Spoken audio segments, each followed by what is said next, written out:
Les indices se multiplient, mais le chemin semble bientôt toucher les étoiles. Vous l'aurez compris, on parle aujourd'hui de la quatrième fable du flibustier, les étoiles d'un voleur. Ça, c'est pour vous les nouveaux joueurs de Sea of Thieves. N'oubliez pas de vous abonner à la Sinners, et si vous souhaitez rejoindre notre guilde, le lien est en bio. Commencez par vous rendre au North Star Seapost. Vous y ferez la rencontre au-dessus de vieilles astronomes et anciennes connaissances de la regrettée Brixie. Celui-ci aurait une piste concernant une pierre du Shroudbreaker. Ouvrez donc votre livre. Votre première mission sera d'en suivre les croquis des 2 premières pages afin de vous rendre soit sur Rum Runner Isles, soit sur Twin Grove. Vous pourrez y déterrer un coffre contenant une longue vue bien spéciale. Celle-ci vous permettra d'observer les constellations dans le ciel à tout moment, pouvant ainsi vous indiquer la prochaine étape du voyage. Et n'oubliez pas le premier des 5 carnets disposés à l'est. Les 4 autres vous attendront respectivement au sud-ouest de Crescent Isles, au sommet de Plunder Valley, au nord de l'île centrale de Snake Island et au sommet de Devil's Ridge.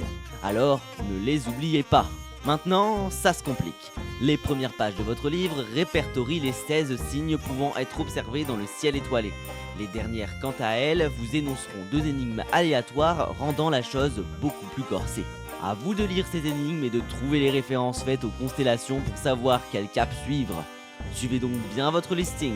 Vous trouverez un joyau pour chacune des 2 étapes. Les 2 dernières pages du livre vous dirigeront vers Snake Island avant de vous indiquer une île non cartographiée en N13.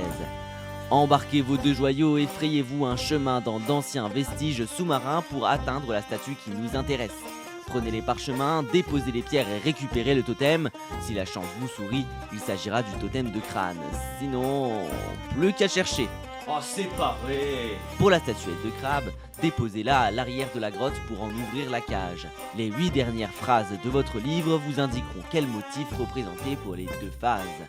Tournez les différents piliers pour reconstituer l'histoire et ainsi vous emparer de la pierre. Retournez voir sud sur North Star Seapost et vous pourrez ainsi conclure cette quête avec à la clé une longue vue unique. La quête du Shroudbreaker se poursuit, d'autant plus que...